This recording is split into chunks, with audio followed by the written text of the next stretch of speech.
been 20 years. Should she be held accountable today? Absolutely. Absolutely. Why? Because it was wrong. These accusations of sexual harassment are false? Absolutely. Absolutely. She broke barriers as the first female sheriff in the state. Now, Santa Clara County Sheriff Laurie Smith faces accusations of past sexual harassment.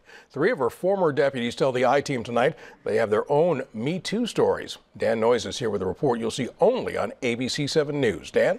Laurie Smith has had a long career, Eric, at the Sheriff's Department, 45 years. And tonight, 3 men are coming forward to claim that as she climbed the ladder, she abused her position of power.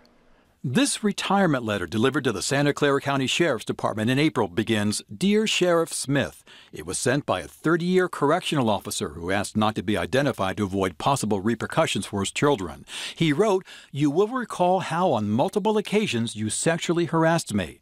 I spoke with his attorney, Josh Boxer, from his Manhattan Beach office. He had experienced sexual harassment from Sheriff Smith and remained silent over, largely silent, I should say, over the years, fearing retaliation. The retirement letter is now part of an investigation at the county's Equal Opportunity Department, and officials tell me the officer has been interviewed by an EOD investigator. The officer says Smith was his supervisor at Maine Jail when she first propositioned him and that she touched herself in a way that made him uncomfortable. Another time he says she suggestively handled a police baton and that she propositioned him a 3rd time in a trailer while they worked the 1994 World Cup at Stanford Stadium. Through a spokesman, Sheriff Smith released a statement saying these false narratives are nothing more than an orchestrated attack on the integrity of the sheriff's office and my personal reputation, and she declined to be interviewed.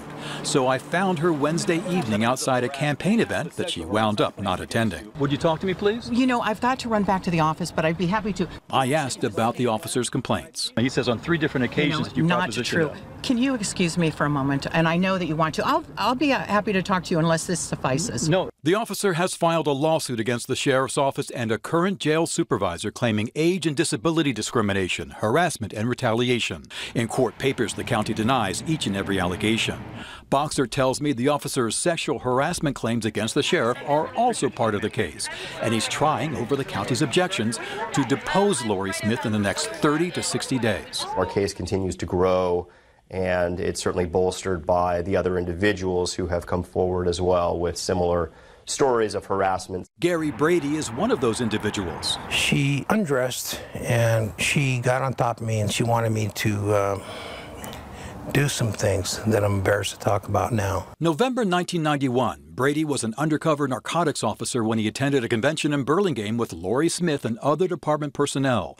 The I-Team obtained this photo of Smith at a party during the convention. She was 40 years old, assistant sheriff, the 2nd in command of the department. Brady tells me after a night of drinking that weekend, they had an encounter in an unmarked county vehicle similar to this, parked at the Hyatt Regency, even though they both were married. Brady says he cut it short. Did you tell her, I don't want to do this? Did you tell her I'm uncomfortable? What did you tell her, actually?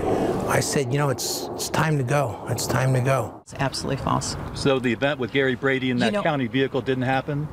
No, it did not. At the convention in Burlingame? Did not. After, Brady says Smith retaliated, taking him off a prestigious assignment with the Allied Agency's narcotics enforcement team, and that he confronted her about the move. I always remember her vein on the left side of her just standing up.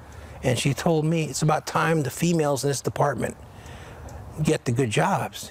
Brady filed a gender discrimination grievance with the county's Equal Opportunity Department, but it was denied, saying the sheriff's department acted fairly and responsibly. Then he filed a sexual harassment complaint against Smith, but in 1996, the county denied that, saying witness testimony and documentation did not substantiate any of these allegations. Brady says EOD staff did not take his complaints about the sheriff seriously. She said to me, well, we didn't really talk to all your witnesses. We talked to a few of them, but maybe Laurie Smith liked you. For the past several weeks, the I-Team has contacted several current and former Sheriff's Department personnel who say they remember hearing the 2 officers' accounts from them around the time the incidents allegedly occurred. Gary confided in us what had happened, and he was visibly shaken by it. Ed Albanowski has his own story. He told me Laurie Smith was 4 ranks above him when she came onto him during lunch at Elmwood Women's Jail in the late 80s. And she had her uniform shirt unbuttoned down to like the 3rd button, not wearing a t-shirt, not wearing a bra, and kind of exposing herself to me. Albanowski says twice that day he turned down Smith's invitation to go out for drinks. Fast forward several years, Albanowski got injured on the job, hit while stopped in his patrol car.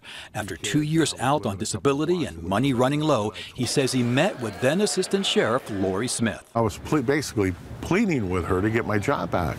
She goes, well, you should have been nicer to me at Elmwood. She actually said that? She actually said that. My response was, you've got to be kidding me. Sheriff Smith also denies that account and promised to provide documents from all 3 officers' personnel files that would call into question their credibility. And if you get a waiver from them for their personnel records, that would probably tell you a lot. So the personnel records, but I'm asking you about your actions, though. It's absolutely are you denying about the, I'm sorry? Yes, it's all false, absolutely false. The officers did agree to sign waivers, but the sheriff and her staff have not provided anything from the personnel files that would call into question the officers' credibility. Albanowski and Brady tell me they have no plans to sue and are not after money, but they wanted their stories heard before this week's election.